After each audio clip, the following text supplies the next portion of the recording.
Меня сюда пригласили потому, что здесь пойдет речь о Чечне.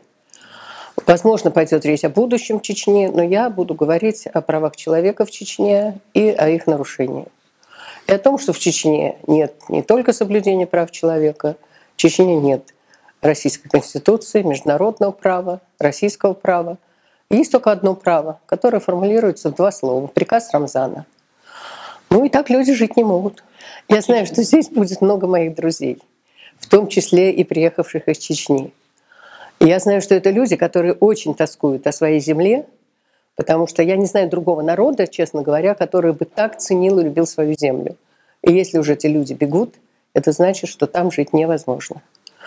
И я знаю, что будут вот такие здесь в аудитории, будут австрийцы, которые этим интересуются. Я думаю, что Европа должна понимать, что там происходит, почему происходит. И еще у меня есть своя цель. Эта цель на самом деле очень простая. Я хочу, чтобы тем людям, которым необходимо убежище, его здесь предоставляли. Потому что в последние годы, вот последние ближайшие несколько лет, Европа стала высылать чеченцев, считая, что у нас уже все в порядке, что уже 15 лет как нету военных действий. А кроме того, ну даже если нельзя жить в Чечне, то Россия велика и можно жить в других местах. Я приехал сюда для того, чтобы сказать, что, к сожалению, это не так. Это не так, потому что чеченцы часто оказываются жертвами фальсифицированных уголовных преступлений, когда на них сваливаются дела, которые не может расследовать правоохранительный орган соответствующий. Я знаю, что чеченцы часто обвиняются именно в делах террористического характера и оказываются в местах лишения свободы, под полной зависимостью от тех, кто не так давно воевал в Чечне. Потому что эти наши ребята, русские ребята, которые тоже жертвы этой чеченской войны, понятно вполне, но они прошли эту войну, и они не прошли после этого реабилитации. И многие из них не нашли себе другого места, кроме как в пенитенциарной системе. И вот в эту пенитенциарную систему они принесли свою агрессию, принесли свое травмированное сознание и соответствующее отношение к тем, с кем они воевали. Поэтому чеченцам и теперь уже и другим кавказцам, потому что постепенно их все меньше и меньше отличают друг от друга, становится очень там тяжело. И мы недавно совсем выпустили доклад, я привезла этот доклад на 2 языках. Это доклад за последние 3 года. До этого у нас был другой доклад за предыдущие 3 года, который называется «Положение жителей Чечни», а теперь уже «Положение жителей Северного Кавказа в пенитенциарной системе». Это доклад, наш проект этот направлен на борьбу с дискриминацией.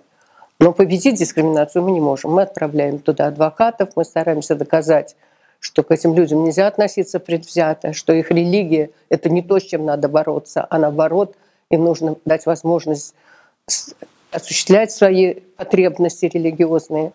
Но получается это не очень хорошо, хотя иногда получается.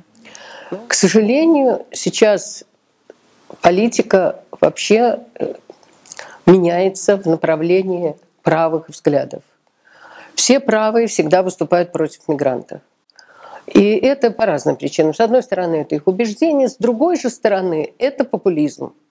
Популизм, в который ведутся люди, потому что их убеждают, что их неприятности из-за кого-то, и эти кто-то не власть, а вот эти вот приехавшие несчастные люди, которые просят у них убежище. Я думаю, что то, что сейчас Европа высылает чеченцев, это чудовищно. Это нарушение конвенций и конвенции 1951 года о статусе беженца и Европейской конвенции, потому что люди отправляются на муки. То есть фактически это есть нарушение 3 статьи Европейской конвенции, потому что 3 статья не допускает не только пыток, она не допускает и помещений в условиях не соответствующего уровня, так сказать, уважения к человеку, достойного обращения с человеком.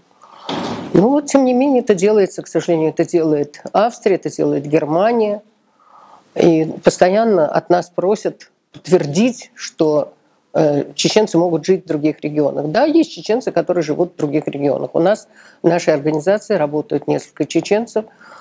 И надо сказать, что есть, конечно, это впечатление благополучия, однако я вам должна сказать, что когда приезжают родственники, сейчас же вслед за ними появляется полиция. И это, конечно, забавно звучит, когда приходит полиция и говорит: вы понимаете, кого вы вообще у себя? Это же чеченцы, это террористы. И когда хозяин отвечает: да, это может быть точно чеченцы, может быть и террористы, на ваш взгляд, но это мои родные братья, сестры и прочая родня. Там, конечно, великое удивление, потому что вот сам облик этих людей, которые у нас работают, он как-то не вяжется в представлении уже у нашего населения правоохранительных органов с созданным образом чеченца.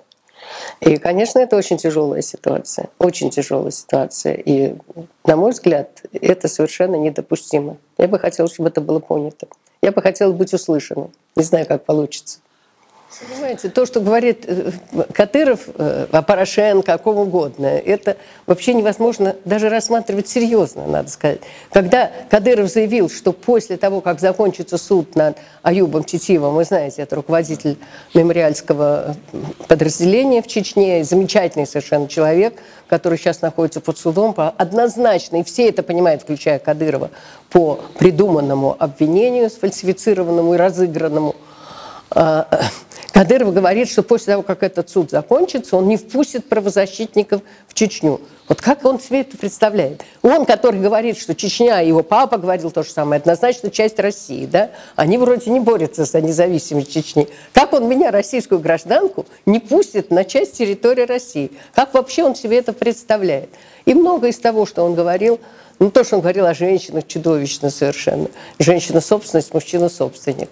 Ну, понимаете, и нет реакции, нет отдергивания из Москвы. Вот в чем дело. И человек чувствует, что он может, извините, нести любую ахинею. Ну, так что обсуждать то, что сказал Кадыров, абсолютно бессмысленно, потому что сегодня будет одно, завтра другое. Кадыров вообще большой борец за соблюдение традиций. Да? Но традиции по Кадырову меняются как в калейдоскопе. Потому что, ну вот мы знаем, что всем женщинам распоряжение надеть хиджаб. Ну вот женщины надевают хиджаб, в хиджабах выступают там по телевидению и так далее. Потом облава на женщин, которые носят хиджаб. Потому что, оказывается, это не в традициях чеченского народа. Чеченские женщины носили всего-навсего платочек и так далее. Бесконечные замечания женщинам. Какие традиции? По традиции чеченской женщине замечание может сделать только мужчина, который, так сказать, к ней находится в самых ближайших отношениях. Ну, я не могу сказать, что мне это очень нравится, да? Но тем не менее, то, о чем говорит Кадыров, это не чеченская традиция. Молодой человек, который стоит как охранник у входа в университет, не может сказать доценту университета, что она одета не так, как надо. Это мог бы ей сказать, может быть, муж, отец или в присутствии отца старший брат. И больше никто. Если старейшины, ну, насколько мне это известно, потому что мы все изучали эти традиции, нам это было интересно понимать, чтобы уметь там работать, и чтобы тоже не задеть людей. Я тоже хочу соблюдать традиции того народа, среди которого я оказываюсь. Как правило, эти традиции никак меня не задевают. И, конечно, если я иду на похороны в Чечне, я надеваю платок, потому что это так принято. Ну, впрочем, если я вхожу в русскую церковь, я точно обычно покрываю голову, потому что так это принято. И я не хочу задевать, я не думаю, что это очень интересует того, ради кого я пришла в храм, но это может задевать людей, которые рядом со мной. А зачем им в церкви испытывать неприятные чувства по моей вине?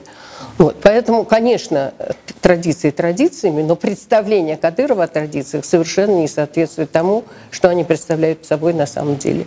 И даже старейшины, еще раз хочу сказать, если им не нравится поведение кого-то из членов, ну, вот, так сказать, общины чеченской и за пределами России, они должны сказать это главе семьи. Они не должны вмешиваться непосредственно сами. Так мне объясняли эти самые старейшины. И уж во всяком случае не молодой Кадыров должен делать эти замечания. Но из того, что я сказала, следует, что никаких свобод в Чечне нет. Но хочу сказать, что мне кажется, вот что за последнее время эта потребность в свободе возросла. Потому что мы и Потому что роль в этом сыграл именно суд над Аюбом Титиевым. Они сделали большую ошибку.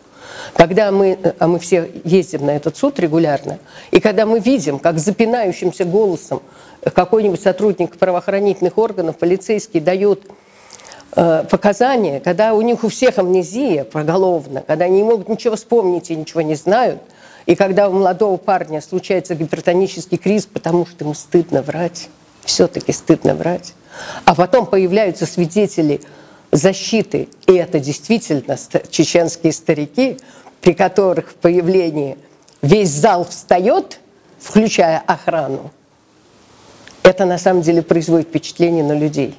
И люди понимают, что сопротивление возможно. Вот я на это очень надеюсь. Вот на то, что человек поймет, что сопротивление возможно. Когда это не сопротивление единиц, а когда это сопротивление большой массы.